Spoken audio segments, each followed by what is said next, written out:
Muy buenas tardes, amigos de IntelliJuris. Bienvenidos a otro programa más de la democracia sobre la mesa.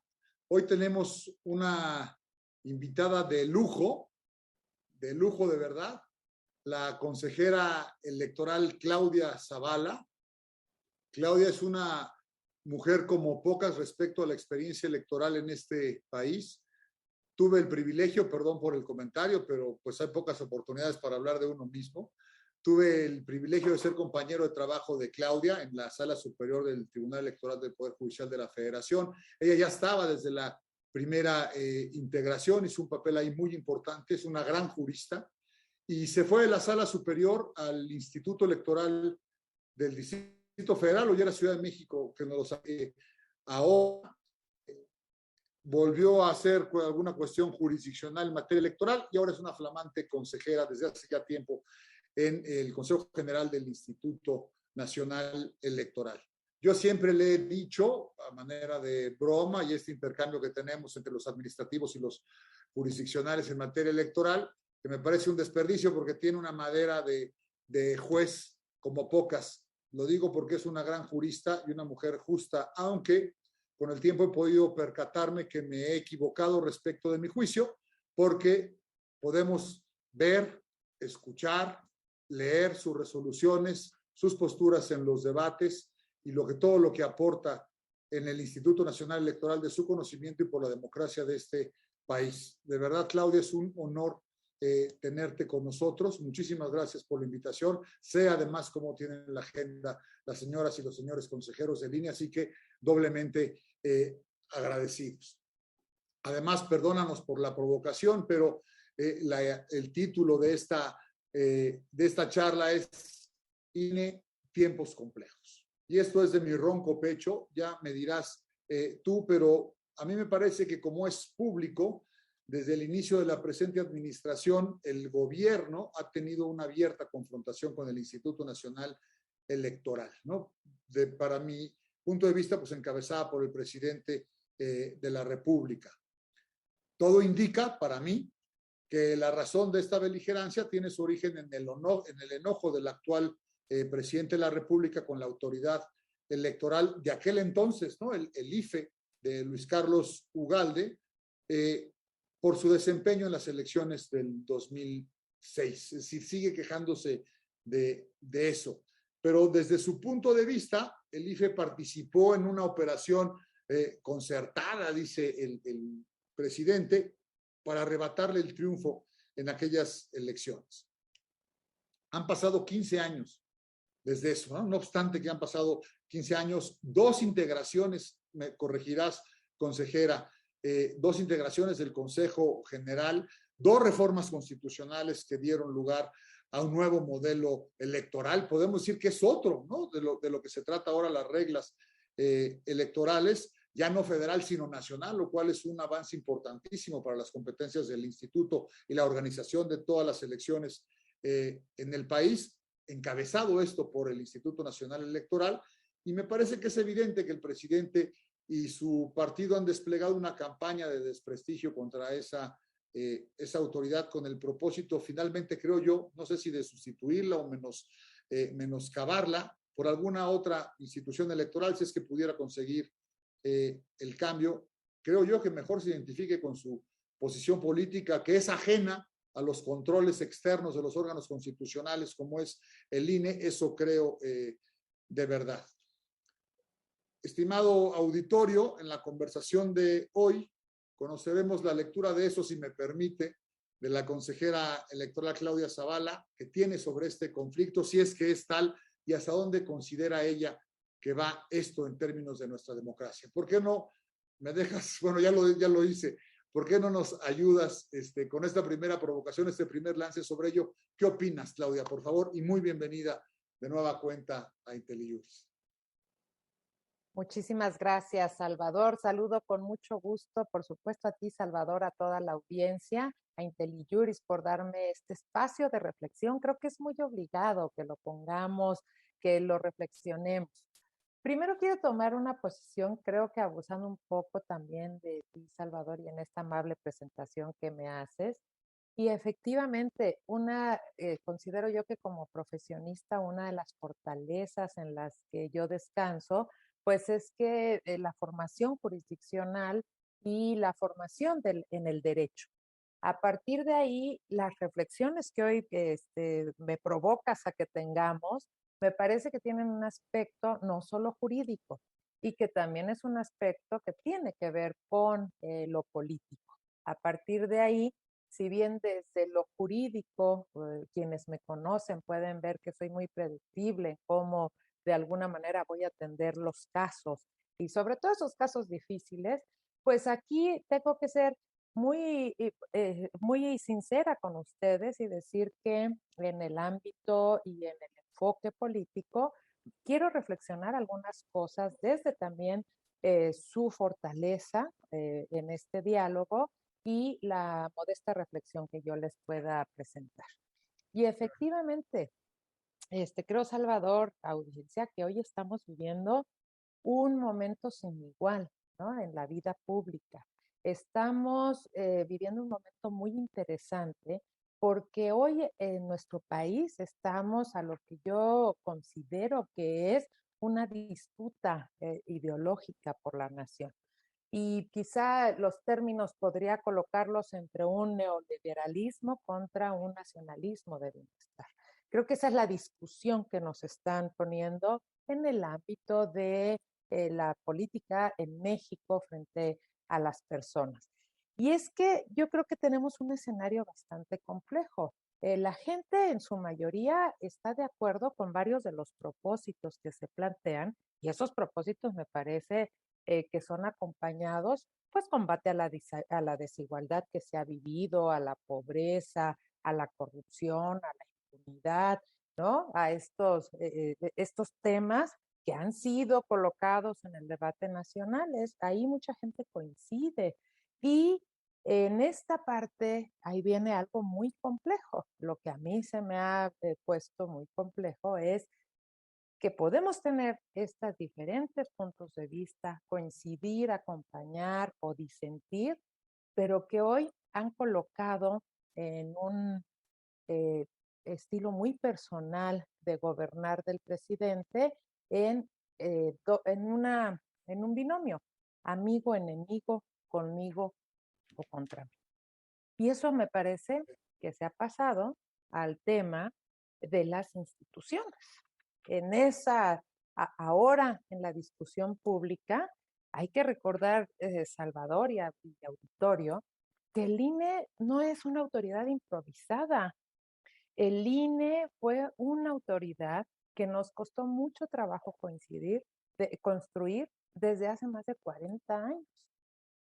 Y hoy lo que estamos viendo es que al INE se le ha colocado, ¿no? Como una institución identificada como enemiga en un discurso, cuando lo que hace el INE es cumplir con su deber de aplicar el modelo constitucional que está previsto y que si se quiere cambiar, se tendrá que cambiar con los canales constitucionales.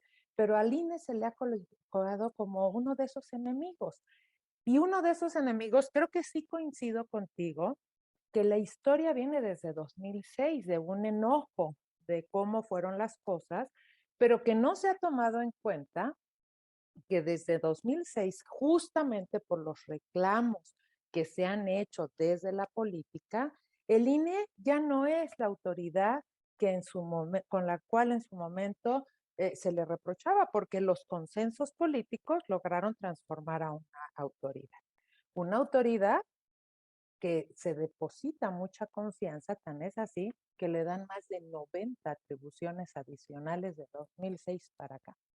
Más de 90 atribuciones. ¿Otras atribuciones o suman 90?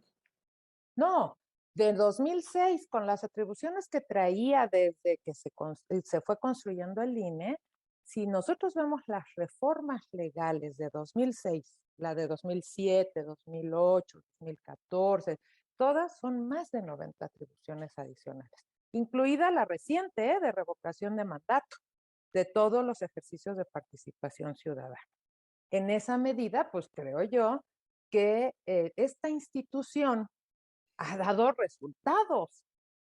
Y esos resultados han generado que desde los consensos políticos plasmados en las leyes, en las constituciones, evidentemente se reconozca al INE con una fortaleza institucional que con una relevancia tan importante que tiene en este Estado mexicano, nada más y nada menos porque en esta institución recae la estabilidad nacional después de unas elecciones. Ese es el tema. Y entonces, hoy que lo quieran colocar como un enemigo cuando es una de las instituciones que fortalecen el país, que, de la cual depende que la transición del poder y ha dado esos resultados se dé en paz, me parece pues que sí implica tener una situación política pues muy compleja frente a lo que es el Instituto Nacional Electoral como una autoridad del Estado mexicano que regula, ¿no? Y que se encarga de regular pues nada más que el poder, ¿no? Ese es uno de los temas relevantes que veo yo en este punto. Así que ha sido una institución que se ha transformado, una institución en la que afortunadamente todavía los ciudadanos confían mucho porque nos los han demostrado proceso tras proceso e incluso ahorita en la revocación de mandato.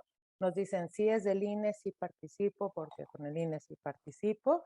Y en esa medida creo que pues sí, estamos hoy en una situación política compleja, pero tenemos fortalezas, porque nuestras fortalezas son los resultados que damos. Hijo, es durísimo lo que dices, porque yo comparto las fortalezas que tienen, yo comparto la necesidad que tiene el Estado mexicano de un órgano constitucional autónomo como el Instituto. No sabía que tiene 90 atribuciones, y eso que pues, fui juez, digamos, en la aplicación o en la valoración respecto de la aplicación de varias de sus atribuciones, nunca las contabilicé. Y me parece muy simplista, Claudia, decir, vamos a reformar al INE, cuesta mucho. Hay quien dice, es un dislate que haga el Poder Judicial, ¿no? Las tareas del instituto, o regresemos al anterior estadio en el que la Secretaría de Gobernación organizaba las elecciones. Déjame ponerme catastrófico. O sea, ¿qué sucedería, Claudia, si desaparece el INE? ¿Quién haría esas 90 atribuciones? Dime algunas de esas atribuciones que son torales para que lo sepa el público, por favor, para que se vea. Yo pongo el calificativo, o sea, lo aberrante o lo grave o el enorme dislate que sería quitar al instituto. Por favor, Claudia. Claro que sí, Salvador, gracias. A ver, creo que tenemos que ver a esta institución en tres dimensiones fundamentales. Una, la función primordial que dice organizar las elecciones, ¿no? Esas dos palabras implican muchísimas facultades. ¿Qué se necesita para organizar las elecciones? Primero, se necesita tener un marco geográfico que sea proporcional, que revise que la densidad demográfica tengan los pesos y el territorio se distribuya de una manera proporcional. A eso se llama distritación. Hacer la distritación, que es lo que estamos haciendo, por ejemplo, ahorita, es uno de los elementos base para poder operar una elección.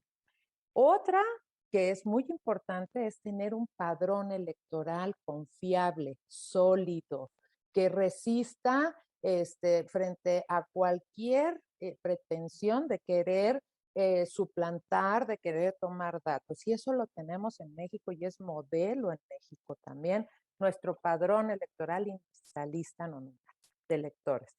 Que el padrón electoral es vigilado por los partidos políticos siempre. Entonces, ese acompañamiento de actualización, de integración del padrón electoral, que es una de las bases principales para una elección, también es otra de las grandes atribuciones que le corresponde realizar al INE y que va en el marco de esta función electoral, como dice la Constitución. Pero también es la constitución de los partidos políticos como canales de los partidos políticos de comunicación entre la ciudadanía indispensables para una democracia y todo lo que ello implica, porque constituir a los partidos políticos, siempre hay que seguir el camino que recorren en todas sus atribuciones para que pueda operarse también esa función de organización de las elecciones. Esa sería un primer gran marco de lo que es el INE en estas atribuciones,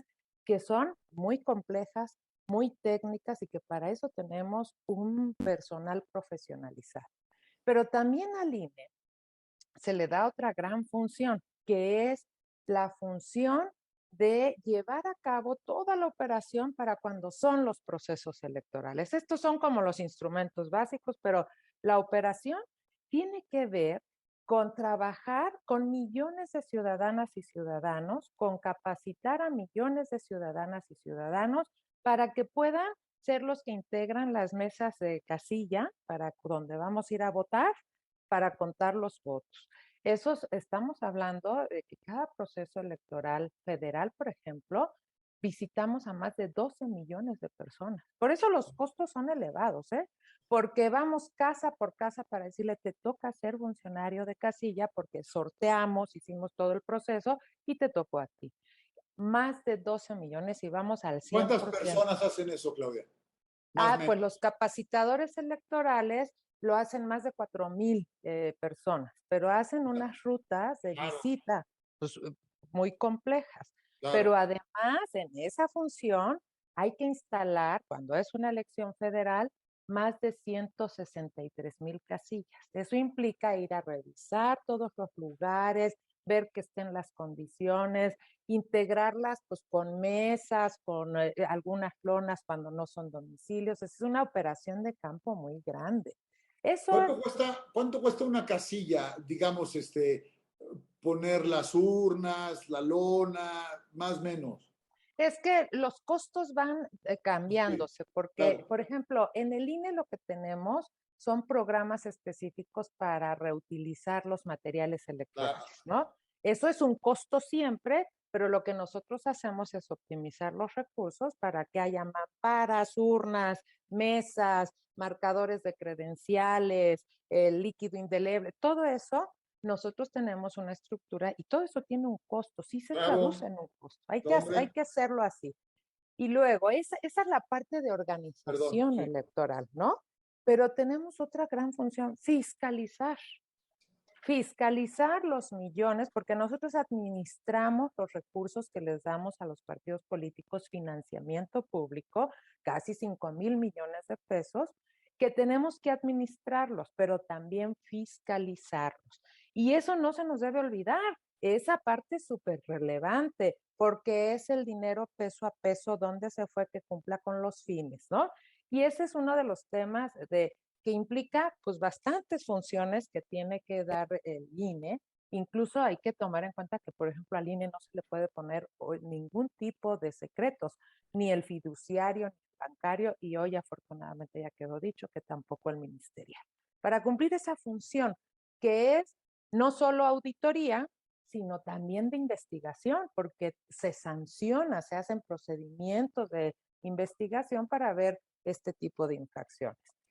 ¿Y qué decir de las funciones como árbitro electoral, ¿no? Para cuidar la contienda, que tiene que ver con todos estos reclamos, denuncias que se presentan, los procedimientos que tenemos que desahogar, también, por ejemplo, para las indebidas afiliaciones que hacen los partidos políticos, que son miles y miles de procedimientos, cuando el ciudadano viene y reclama y dice que lo están afiliando indebidamente.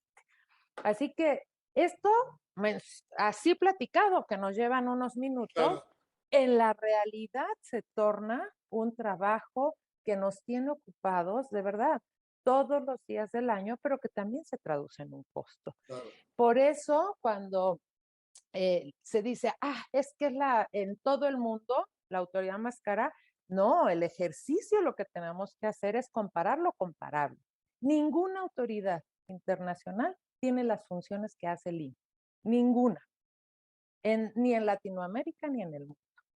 Entonces no podemos decir que esta autoridad es la más cara del mundo porque tendríamos que juntar lo que en los países hacen diversas autoridades, por ejemplo, el padrón, la fiscalización, la organización de las elecciones, esta función cuasi equivalente a la jurisdiccional que tenemos en los procedimientos de investigación sancionadora. Entonces, sí tiene un costo elevado, pero es el costo del consenso político que ha resultado el óptimo para que elección tras elección el INE cumpla con su deber y dé resultados en los que, si bien son discutidos en los tribunales, no ha habido ningún brote de violencia derivado del actuar de las autoridades electorales, ¿no? Se dan las disputas por el poder, pero lo técnico operativo, el INE siempre lo cumple. Sí, es impresionante eso. Yo no recuerdo ninguna elección que se haya anulado por una incompetencia del instituto, ¿no? Del INE. No, porque siempre son irregularidades que no tienen que ver Es en con los jugadores, digamos, lo ¿no? técnico operativo, exactamente. Se ha visto, por ejemplo, intervención de servidores públicos, ¿no? Otra facultad, ¿sabe, Salvador y audiencia? El modelo de comunicación política, ninguna autoridad monitorea 24/7, ninguna autoridad, ¿no? Y dicho sea de paso, este monitoreo incluso hoy le ayuda a la Secretaría de Gobernación para tener un apoyo, porque somos autoridades del Estado mexicano. Pero esto lo hace el INE a nivel nacional, con todos los spots, reitero, todos de los partidos políticos. Hacemos pauta, hacemos monitoreo, distribuimos los tiempos de los estados entre partidos, candidatos independientes. Eso tampoco no lo hace otra autoridad del Estado. Y es carísimo, además, supongo, ¿no? La tecnología para poder monitorear todos los spots de todo el país, 24/7. Así es, 24/7 y tenemos los centros de monitoreo en todo el país y tenemos también procedimientos de sanción cuando no se cumple. Y hoy, por ejemplo, estamos haciendo pautas de recuperación cuando incumplen los concesionarios, las concesionarias. Cuando lo incumplen, les hacemos una pauta específica para que logremos alcanzar el 100% de cumplimiento para estos espacios que les corresponden como prerrogativa a partidos políticos. Es impresionante. Esa es una inversión grandísima para la democracia, pero que justo surgió ese modelo a raíz de la elección 2006. Ese tema se reguló en 2007, 2008, y ahí tenemos equipo técnico de material, de software, de materiales, pero también personal profesionalizado, también en fiscalización. Así que todo esto sí es una gran inversión, Salvador, sí. Y la gran inversión es porque se ha logrado que se dé estabilidad al sistema y confianza también en la ciudadanía y en los propios actores políticos. Bueno, y la credencial, la gente, yo oigo a mis hijos o los amigos de mis hijos le llaman a la credencial mi INE. Sí, ¿No? O y sea, traigo mi INE, traes tu INE, voy a sacar mi INE, ¿no? es la que ¿Cuánto cuesta una credencial? Platícanos lo que hace la credencial, es una locura, ¿no? Los mecanismos que tiene. Sí, tiene muchos controles de seguridad. Esa credencial es el documento de identificación nacional, porque aunque debería de ser el instrumento para votar, para ejercer ese derecho político electoral, en la realidad en México es que se ha convertido el instrumento de identificación nacional. Y ese instrumento para ciudadanas, ciudadanos, es bastante cuidado porque tiene medidas de seguridad cada vez más que permiten contar, incluso ahora en los bancos, si ustedes van, pues tenemos unos convenios en que al INE se hace un cruce, nosotros tenemos los datos, no se los damos a nadie, para evitar que la identidad de las personas pueda ser tomada indebidamente, ¿no? Entonces, eso también es una gran inversión, porque no se cobra nada por esa credencial, ¿no? Todos los otros documentos, nosotros siempre los contratos son multianuales y esos contratos son en dólares, porque el material con el que se imprime es muy específico y todas las medidas de seguridad. Entonces tenemos un precio variable normalmente sale entre 11, 12 pesos con todas las características y son millones de credenciales las que pedimos, porque también son muchas las credenciales que se pierden y se vuelven a sacar, ¿no? Millones, millones al año. Eso es una inversión, pero eso también es el documento de identificación de las personas Más en los todo momento. módulos. No, los módulos tenemos que tener las cámaras, tenemos que tener los lectores de biométricos, tenemos que tener los de también huellas dactilares. Si ustedes pueden ver, los módulos siempre están en constante mantenimiento porque Sí, es nuestro primer contacto con la ciudadanía. así es. Todo eso tiene un costo, pero ese costo es para para beneficio de las personas, de los ciudadanos, de las ciudadanas en general en México. Por eso nosotros decíamos, hablando de los documentos de identidad, el INE ya tiene toda la infraestructura. Se podría hacer cargo de dar tarjetas de identidad a nivel nacional, aunque no fueran ciudadanos, sí, ¿no? No lo tenemos como facultad, pero lo podríamos hacer porque ya está toda la inversión del Estado mexicano para poder realizar esta identificación. En el banco no te reciben una licencia como identificación, tienes que llevar tu INE. Y una anécdota curiosa, hice un viaje al extranjero hace poco, a Estados Unidos, a Los Ángeles, en California. Renté un coche con mi familia y cuando estaba haciendo el trámite del coche, ya con mi pasaporte, mi tarjeta de crédito, me dijeron, tiene su INE en Los Ángeles, California. Dije, ¿cómo que el INE? ¿Por qué estamos aquí?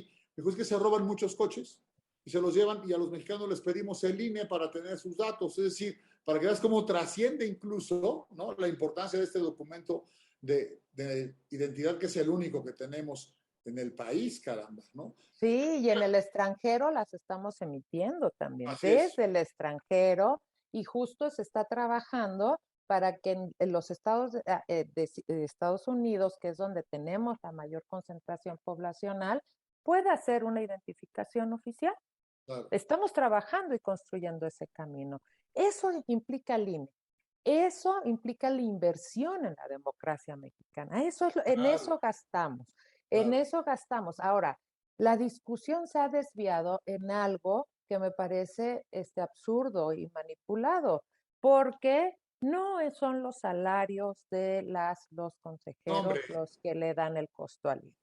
Y no son los salarios, pero además también es un tema de preocupación, porque el INE visto así es una institución tan sólida que es de las y los mexicanos con independencia de quienes estén ahí como consejeras y consejeros, claro. ¿no? Entonces, manipular esta información para decir que si los consejeros no ganaran eso, todo sería más barato, me parece un gran error porque le pega a una parte de una institución tan sólida que con una falacia, con algo que no es real. Porque lo que yo les decía es, ni porque los consejeros dejáramos de percibir un peso, el INE tendría una reducción de presupuestos significativos, Nada. porque pues no pinta para que se diera esa reducción por el gran cúmulo de facultades que tenemos. Claro, y ya que hablas tú del sueldo de los consejeros, que a mí también me parece un tema vulgar e innecesario frente a la enorme responsabilidad constitucional, nacional y democrática que tiene el INE, ¿por qué no nos platicas qué es lo que hace una consejera? ¿Cómo es tu día a día? ¿Qué comisiones perteneces? ¿A qué comités que haces para que vean la locura de trabajo que tienen ustedes, Claudia? Sí, no, bueno, ser consejera implica un gran compromiso porque es tener las antenas bien paradas en varias cosas. Por ejemplo, ¿cómo nos organizamos en el INE? Máximo órgano es el Consejo General. Cuando nosotros vamos a una sesión de Consejo General, son muchísimos los temas que tenemos que revisar y preparar previamente. Si ustedes me dijeran por número de hojas, bueno, en una sesión de fiscalización, ¿qué les cuento? Un dictamen consolidado a veces trae entre 7,000, 8,000 hojas y la resolución otras tantas. Uno, ¿no? Pero generalmente resolvemos quejas y muchas cosas. Pero para llegar a Consejo General nos dividimos el trabajo en comisiones. Nada más para decirles, cada consejero, por lo menos, pertenecemos a 4 comisiones permanentes: capacitación, organización, el registro, el servicio profesional electoral, vinculación con organismos electorales, ¿no? De estas tenemos que pertenecer a 4. Y además hay comisiones temporales. También pertenecemos a estas. Y el Comité de Radio y Televisión, por ejemplo, que es un órgano de decisión, o la Comisión de Quejas, que también es un órgano de decisión, ¿no? Las comisiones preparamos todo el trabajo junto con las áreas técnicas para que llegue depurado, estudiado al Consejo General. Y eso no es cuestión de hojas, es análisis, es hacer y revisar modelos, contrastar, generar muchos insumos para que pueda presentarse ya depurado un modelo al Consejo General. Entonces, de verdad que siempre tenemos trabajo. Yo les digo que ser consejero o consejero implica trabajar también sábados y domingos, porque si no, no nos daría tiempo. Hoy, por ejemplo, les comento, estamos llevando a cabo 6 procesos con 6 estados con procesos electorales, el tema de revocación de mandato, distritación. En el servicio profesional nos estamos encargando de ejecutar, de hacer lineamientos y de ejecutar el nuevo modelo. En la comisión de quejas siempre sesionamos un día sí y otro también. Entonces, en la comisión de fiscalización, justo ahorita están terminando los procesos de fiscalización de las precampañas que se van a presentar al Consejo porque es condición para registro. Entonces, es un gran cúmulo. El modelo de comunicación política lo operamos diario. El Comité de Radio y de Televisión sesiona y hace pautas y repautas cada que un partido político local pierde un registro o lo adquiere. Estamos siempre cambiando los modelos. Es muy dinámico. El trabajo del instituto es dinámico. Eso es lo que hacemos en términos generales, pero que de verdad, por ejemplo, ahora mis compañeros en los procesos electorales pues tienen que acudir a los estados porque tenemos esta cuestión presupuestal ha permeado en los estados también serios problemas por los presupuestos de los institutos, de tal forma que, por ejemplo, los institutos que tienen ahora elecciones no tienen dinero para poder ver lo del PREP, un tema súper importante al momento de los resultados y la inmediatez de los resultados. Entonces, todo esto nos mantiene ocupados a las y los consejeros. Y yo les podría decir como consejera que promedio nuestro trabajo al día es entre 12 y 13 horas al día. ¿Qué cosa?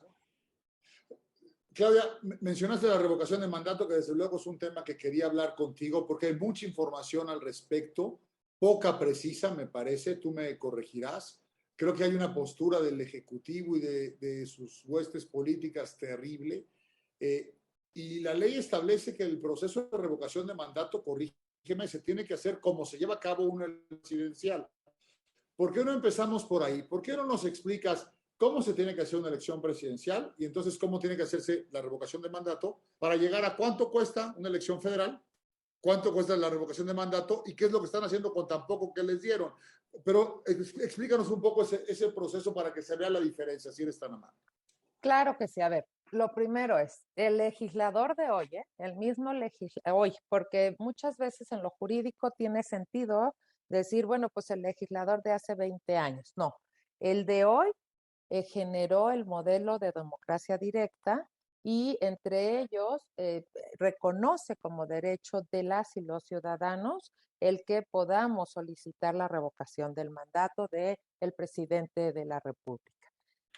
Y el modelo legal, claro, lo tiene que ser por la relevancia que tiene, ¿no? Nosotros decidimos quién va a gobernar el federal, quién va a ser el presidente de la República, y como ciudadano se le da el poder de, por la pérdida de confianza, decir que ya no se quiere que se gobierne. La ley dice y da, ¿no? Primero que se tienen que cumplir las reglas para visitar, otra vez integrar todas esas mesas directivas de casilla como si fuera una elección presidencial. La anterior tuvo casi 162,000 centros de mesas directivas de casilla, casillas donde vamos a votar. Y dice que se deben de seguir las mismas reglas de aleatoriedad que se hace para elegir a los funcionarios de las mesas directivas de casilla. Es decir, ir a visitar a todos estos 12 millones de ciudadanos casa por casa y capacitarlos y tener todas esas condiciones.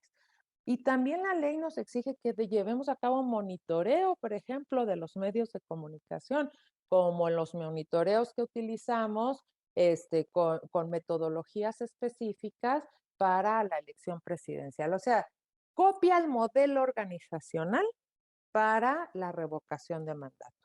Desde mi punto de vista tiene un sentido lógico, porque es tan importante. Uno eliges y en otro quitas.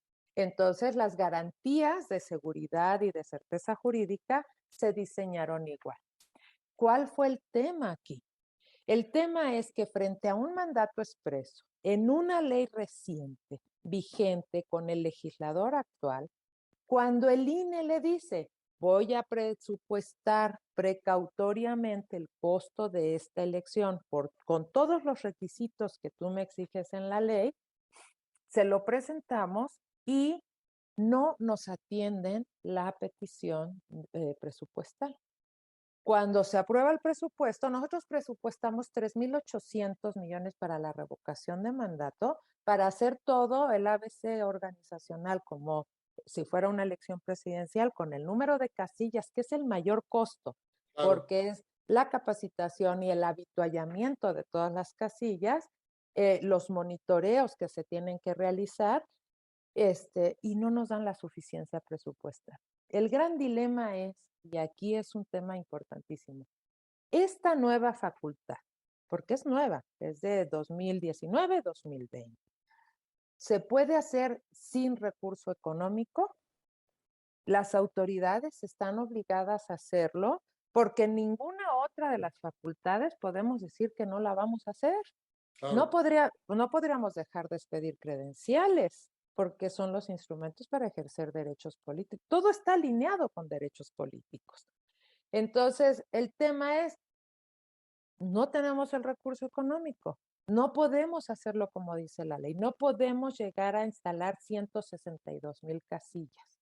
No podemos ir a visitar a 12 millones de personas a una por una que tendrían que ser seleccionados. No podemos hacerlo porque no tenemos el recurso. Y ese fue el dilema que se nos presentó. Teníamos que variar el modelo. Frente a eso, la situación política que se fijó. Perdón, ¿cuántas personas podrían visitar si donas tu sueldo? ¿O cuántas casillas se podrían poner? No, Es ridículo, no tiene una proporción en absoluto, ¿no? Que así lo pone a veces el presidente. Perdón el paréntesis, Laura. Incluso uno de mis colegas se dio a la tarea de señalar cuántos años tendríamos que poner, dejar de cobrar los y las consejeras para poder llegar a la suma. Financiar eso. Más de 100 años para financiar.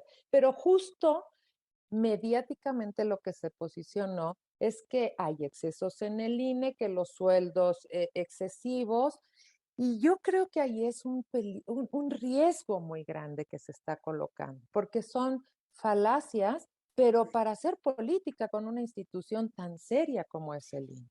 Y eso es lo riesgoso que tenemos. No pueden los gobiernos, los diputados hacer política con una institución, porque son información sesgada, información imprecisa y también con un posicionamiento implícito que daña no a las consejeras y a los consejeros, daña a México, a la democracia mexicana. Acabo de estar en las elecciones de Colombia y todo mundo reconoce la labor del INE como una institución de altos estándares democráticos. Pero en México lo que se ha hecho política con el INE y creo que eso es muy riesgoso, porque esto del presupuesto, afortunadamente nosotros lo tenemos en la Corte, en la Suprema Corte, y la Corte tiene un dilema muy grande que resolver a la luz del derecho constitucional. ¿De verdad una autoridad va a poder ejercer nuevas atribuciones sin dinero? No se puede. No se puede. Y no se puede porque también hay garantías constitucionales, lo que siempre les he comentado yo a quienes posicionan en contra de los sueldos del INE, les dije, no se les olvide que este es un tema de derechos que la Corte tiene protegido. Es correcto. Cuando hay una suspensión, como la que tenemos en el INE, y sigue este cuestionamiento, y sigue año con año en el presupuesto, diciéndose que tienen que bajar, a pesar de que ya hay la Constitución lo exceptúa porque son garantías de autonomía e independencia.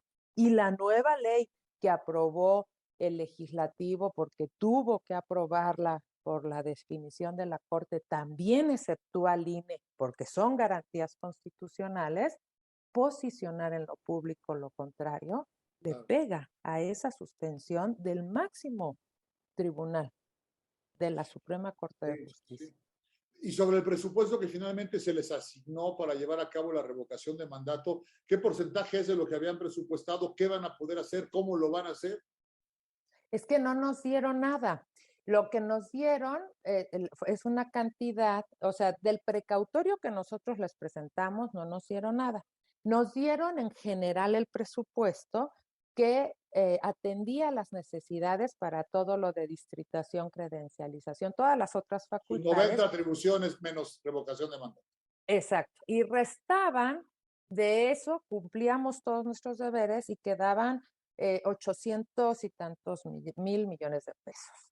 A partir de eso, lo que hicimos fue hacer ajustes nosotros para poder administrar un recurso que junto con estos 800 pudiéramos juntar para tener un modelo organizacional que ofrecer. Juntamos 1.500 millones de pesos entre ajustes presupuestales y reducción de costos que hicimos para operar la elección. ¿Qué quiere decir eso? Pues que no íbamos a poder juntar las 162,000 casillas, sino que teníamos que tener un proceso más chico en cuanto al número de casillas. Eso lo hicimos y dijimos, bueno, y también tuvimos una visión de cuánto podríamos ahorrar en el año de acorde con lo que ordinariamente se ve cada ejercicio presupuestal. Con eso, dijimos, esto es lo que podemos hacer. Esto es lo que podemos hacer. Esto es lo que tenemos, alcanza para esto, para tanto. Así es. No vamos a cumplir con lo que dice exactamente la ley, porque para eso necesitamos 3.800 millones. Pero lo que podemos hacer es este cambio y hacerlo con estos 1.500 millones. Eso fue lo que pasó y eso fue lo que se impugnó. Afortunadamente creo que se impugnó porque nosotros tuvimos una decisión muy importante que tomar en el INE. Es que cualquier servidor público, si hace las cosas en contra de lo que dice la ley, pues es un tema de responsabilidad, sí, responsabilidad administrativa y pero también penal. Nadie está obligado a lo imposible. Exacto. Entonces lo que hicimos es, como no nos alcanza, ya hicimos un ajuste presupuestal, ya hicimos esto, no nos alcanza para operar el modelo, dejamos suspendido temporalmente el proceso hasta que la Corte definiera el fondo de si nos tenían que dar o no el recurso, porque de otra forma no podíamos cumplir. Y eso fue lo que se decidió. Afortunadamente se decidió primero en el Tribunal Electoral, pues que no se debía de tener esta suspensión temporal, sino que lo que teníamos que hacer es ajustar el presupuesto, cosa que ya habíamos hecho, pero que nos pidieron que volviéramos a revisar, y a partir de eso solicitar a la Secretaría de Hacienda lo que nos hiciera falta para cumplir con el modelo legal. Lo hicimos, le solicitamos. La historia es que la Secretaría de Hacienda nos dijo que no, y nos dijo que no porque nunca se le había dado suficiencia presupuestal en la historia al INE, sin tomar en cuenta que, pues claro que se le dio en 2014 cuando cambió el modelo, se le dio, pero la ley lo decía. Ahora, pues con nuevas atribuciones no puedes dejar a una autoridad sin presupuesto. Y eso lo retomó el ministro de la Corte, porque el ministro de la Corte lo que nosotros pedimos es la suspensión para que nos cubriera, porque no íbamos a poder hacer el modelo que la ley manda. Y así sucedió. Afortunadamente, lo que se indicó es que con la suficiencia presupuestal que se había alcanzado y los ajustes que se habían hecho para reducir costos, el INE siguiera operando la revocación de mandato. ¿Es lo óptimo? No, pero es lo que se tiene y es lo que estamos haciendo para poder poner el mayor número de mesas de casilla, que estamos entre 57,500 casillas a nivel nacional. 57,500. Ese número varía, esa es una facultad que tienen los consejos distritales que se instalan para esta revocación de mandato, pero es el promedio que se va a tener, ¿no? Hasta el último, los consejos son los que deciden, toman los acuerdos en los consejos distritales y ya es cuando se va a poder hacer publicitar dónde van a ser las casillas, pero no va a variar mucho en ese modelo, 57,500 aproximadamente para la revocación de mandato. O sea, con 2,300 millones de pesos más tendríamos todo.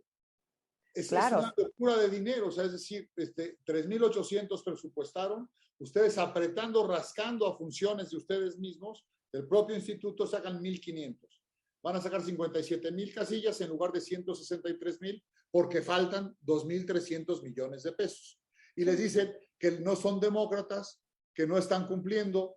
Y otro tema de la revocación de mandato que es brutal es la publicidad respecto a que se quede el presidente. No sé si nos puedes explicar sobre eso y las resoluciones que han tomado recientemente para desmantelar estos anuncios espectaculares que hay en las calles, que son prohibidos. Si nos puedes explicar eso, por favor, Claudia. Con mucho gusto, Salvador. Pues es que este es un gran tema. A ver, el primer dilema que se resolvió jurídico, y no lo resolvimos nosotros, fue si era revocación o también se podía hablar de ratificación. La Corte no alcanzó el número de votos para decir que lo que la Constitución dice es que es revocación. Pero con mayoría, ¿no? Ajá, bueno, fueron 4 votos, pero pues no se alcanzó la votación calificada. Entonces, a partir de eso, ¿qué es lo que está pasando hoy en esta revocación de mandato?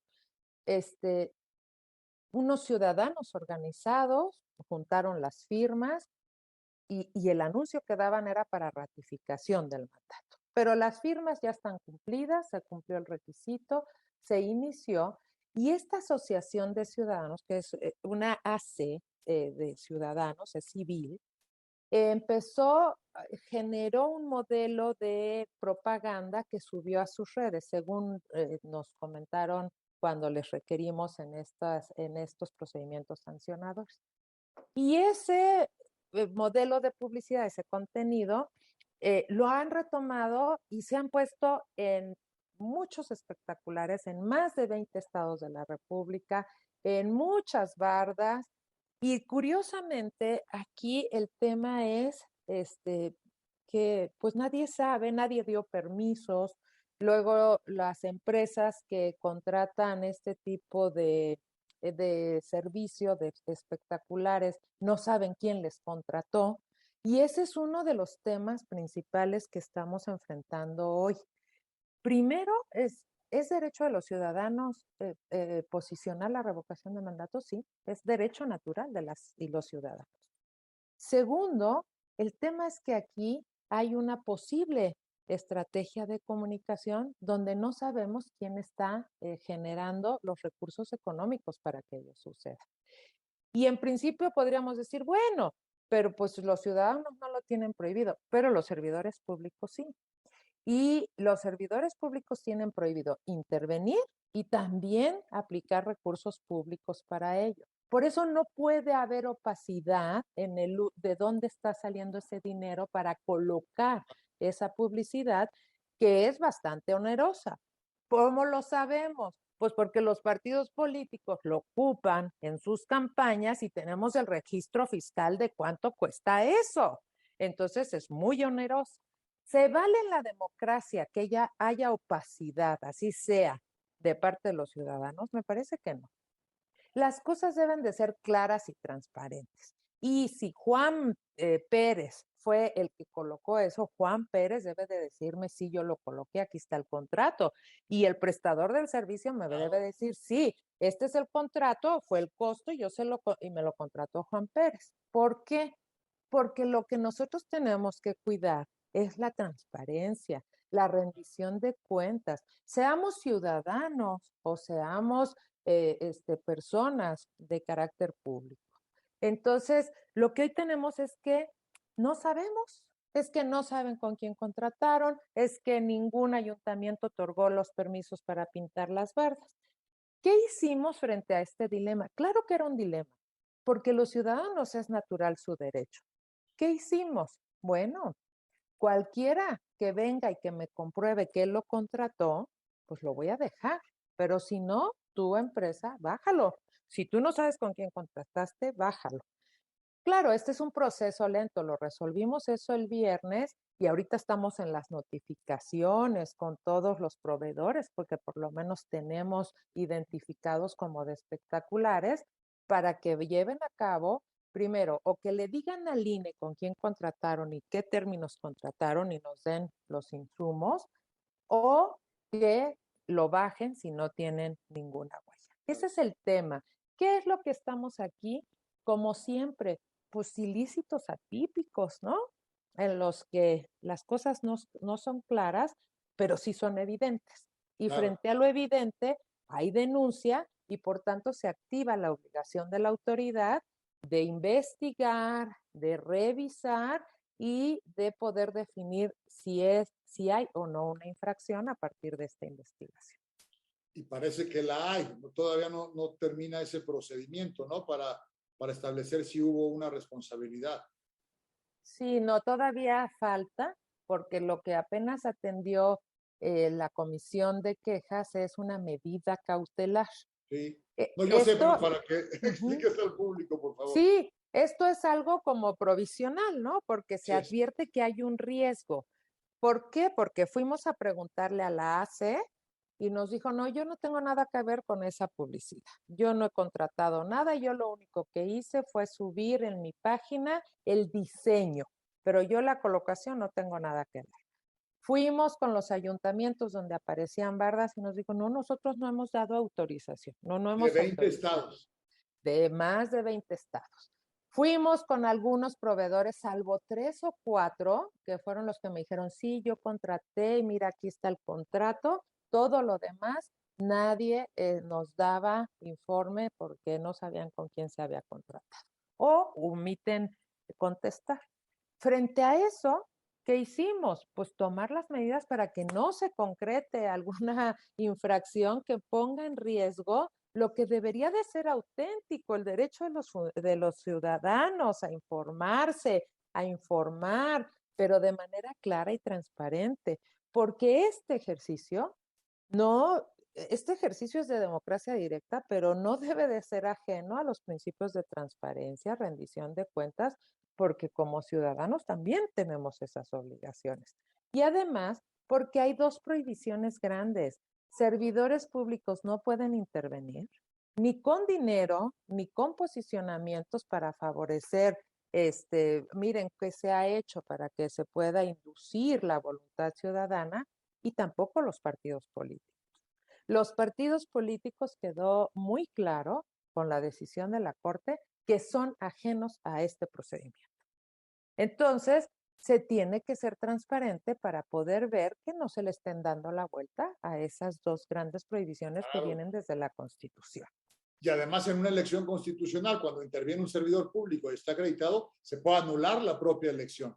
De esa gravedad es el tamaño de la violación que presuntamente o parece ser hay alguna intervención. Es decir, no puede ser que en municipios de más de 20 estados de la República, en donde se colocan, pareciera también que sistemáticamente estos espectaculares y esta pinta de bardas, la autoridad no sepa, ¿no? Sí, sobre todo que les hemos preguntado, que les hemos pedido los datos. Y bueno, este es un asunto de los más complejos en investigación que tiene la unidad técnica. Tan es así que ella estaba juntando porque pues no le contestaban y no nos proponía las medidas cautelares, la decisión que iba a proponer a la comisión, y el tribunal le dijo, no, ya con lo que tenías pueden dictar la medida cautelar. Entonces ya se nos propuso, pero la investigación es muy amplia porque Claro. la unidad la va a juntar todo y se lo va a mandar a la sala regional especializada para que analice el fondo. Pero sí, es uno de los temas más complejos que tenemos en investigación, en líneas de investigación. Después podremos tener, supongo, el monto aproximado del gasto en promoción ilegal e indebida que hubo sobre este proceso, ¿no, Claudia? Pues ¿Consejera? sí se va a tener porque afortunadamente nosotros tenemos las matrices de precios de lo que Exactamente. cuesta ese tipo de publicidad. Lo tenemos cuando lo contratan los partidos políticos. Sí, Entonces, con esas matrices de precios se puede hacer muy bien cuánto cuesta porque los costos son diferenciados por estado claro. y se puede llegar muy bien. Y yo creo que eso es una de las grandes tareas que va a tener la sala regional especializada, porque si la sala dice si hay infracción, entonces tendrá que ver quiénes son los responsables y en su caso individualizar la sanción. Claro. Y al individualizar la sanción, tendrá que ver cuál es el monto que se encuentra involucrado. Desde luego. Ojalá que pronto conozcamos ese número cuando se agote el procedimiento debido. Nosotros en IntelliJuris estamos ocupadísimos y preocupados dándole seguimiento a este proceso. De hecho, déjame hacer un comercial. El martes 19 de abril tendremos una tertulia, los socios o los integrantes de IntelliJuris, fundadores, el ministro en retiro José Ramón Cosío, el doctor Sergio López Ayón, el doctor José Roldán Chopa, el doctor Luis Pérez de Hacha y un servidor, para hablar sobre esto, ¿no? Sí, porque creo que falta muchísimo. Se reduce, digamos, se simplifica, me parece que de manera equivocada lo que sucede, pero nos estás dando tú una explicación del tamaño, digamos, de este procedimiento, de la responsabilidad que tienen ustedes, de la maravilla que están haciendo con tan poco dinero y los embates cotidianos de la autoridad. Es una tristeza oír las mañaneras, pues al órgano, quizás el INE es de los órganos nacionales con mayor aceptación de parte de la ciudadanía, es decir, no hay queja, es muy positiva, ofrece, aporta, brinda certeza, somos los propios ciudadanos los que vamos a las casillas como mesa directiva, ¿no? Es terrible. Y yo pensaba, Claudia, este enojo del presidente de la República que curiosamente llegó al poder a partir de la organización, del desarrollo de la elección, de cómo se administró, de cómo se fiscalizó, de cómo se comunicó por parte del Instituto Nacional Electoral, ¿no habrá sumado también a su enojo la resolución de este fideicomiso de Morena? ¿Te acuerdas de los 50 millones de pesos que obtuvo de manera ilegal, que ustedes lo sancionaron y que después, bueno, pues el tribunal en una extraña resolución decidió no sancionar? ¿Desde ahí nos habrá descompuesto algo? ¿Es una especulación mía? ¿Tú sientes algún momento, algún punto de quiebre o siempre ha sido así? Pues yo creo que hay una estrategia desde hace mucho tiempo para desacreditar a esta institución. La institución resulta incómoda. Para todos los gobiernos ha sido muy incómoda. Para el Claro. PRI, para el actual. La diferencia que yo advierto es que hoy sí hay una estrategia muy dirigida a desacreditar a la institución. Una institución que les ha resultado incómoda por aplicar la ley, ¿eh? Nosotros aplicamos lo que dice la Constitución, lo que dice la ley. Hoy hay un enojo, por ejemplo, respecto de que les hemos dicho que los servidores públicos no se pueden meter en nada en la revocación de mandato. Y de mi parte hay una preocupación por el evidente desacato a esto, ¿no? Tanto del gobierno federal como del legislativo federal también, ¿no? Esa es una preocupación en términos democráticos. Entonces, es una parte eso porque cumplimos nuestro deber con independencia de quién sea el partido y de quiénes sean los posibles sujetos que van a ser sancionados. Se ha juntado también en procesos electorales un enojo cuando se aplican las reglas de fiscalización, ¿no? Tenemos casos pues muy significativos, que fue Guerrero, y eso ha servido, Michoacán, Guerrero, el fideicomiso, estas medidas cautelares que se dictan en contra de servidores públicos, de gobernadoras, gobernadores, de la jefa de gobierno, del legislativo, que tratando de darle una vuelta a la ley generan posicionamientos. Todo eso ha generado un enojo, pero a mí lo que más me preocupa es que se elaboren estas estrategias para construir con falacias y con información descolocada de la realidad, con esta estrategia para atacar una institución que paradójicamente, y no hay que olvidarlo, el partido en el gobierno hoy está porque existe el INE, porque existieron las condiciones democráticas, ¿no? Y ahora generar estas estrategias para seguir haciendo una campaña, ¿no? Con el INE me parece muy delicado. El INE no censura a nadie, no quiere censurar a nadie. Es el modelo del consenso político el que aplica el INE. El INE sanciona porque la ley dice que tiene que sancionar en la Constitución. Y me parece que este tipo de estrategias dañan mucho a la democracia, dañan mucho, y la verdad es que hay que hablar en términos democráticos.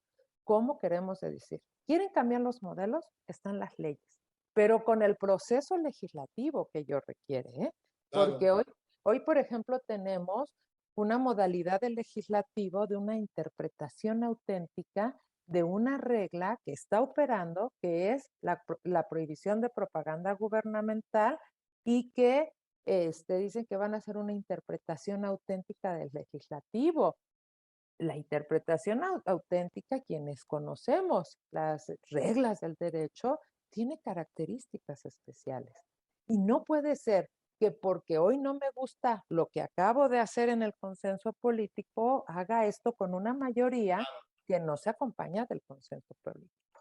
Pero sí, estamos en un momento delicado, por eso creo que es muy pertinente hoy el INE en tiempos complejos. Sí, es el INE incómodo, sí, porque aplica la ley, sí, porque sí se cree su independencia, sí, porque sí se cree su imparcialidad y la ejerce en todos los términos, respecto de los recursos económicos, del que se le da a los partidos. En todos sus aspectos, el INE se cree que es la autoridad que la Constitución dice que es. Y las y los consejeros, pues caminamos en ese sentido y ejercemos los derechos, cumplimos nuestras atribuciones y también presentamos a los tribunales como máximas autoridades los conflictos que se pueden generar a partir de esta interrelación entre los poderes y un órgano autónomo. El INE sí se lo cree y sí es incómodo. Espléndido, Claudia, felicidades. Y como dijiste en tu primera intervención, lo que hace el INE es regular al poder, a partir de las normas establecidas para ello, a partir del desarrollo constitucional, y lo que digo yo es, no podemos tener una democracia si no se regula y si no se controla el poder, que es lo que hace precisamente el Instituto Nacional Electoral. Querida consejera, el tiempo se nos fue, de verdad, te agradecemos muchísimo en IntelliJuris tu disposición. Debo decirle al público que costó trabajo poder reunirnos contigo justamente por tu agenda, porque estás cumpliendo todas estas 90 atribuciones de manera permanente. Fuiste muy generosa con tu tiempo. Esto supongo que te acarreará una desvelada cumpliendo con tu chamba, pero de verdad te lo aprecio. Gracias por ser tan clara, tan generosa, y ojalá que nos vuelvas a acompañar en IntelliJuris. Muchísimas gracias, Claudia. Gracias, Salvador. La agradecida soy yo con IntelliJuris, contigo principalmente y con todas las personas que nos escucharon, que nos siguen, y a invitarles nada más. Sigamos cumpliendo con nuestros deberes democráticos, acompáñenos con ello en nuestras propias diferencias, pero encontrar el camino que la democracia y la Constitución nos ha marcado. Muchísimas gracias. Aprecio mucho. Muchísimas gracias. Por favor, muchísimas gracias. Amigos de IntelliJuris, una vez más, gracias. Nos vemos en la próxima edición de La Democracia sobre la Mesa y hasta siempre. Gracias, consejero. Gracias.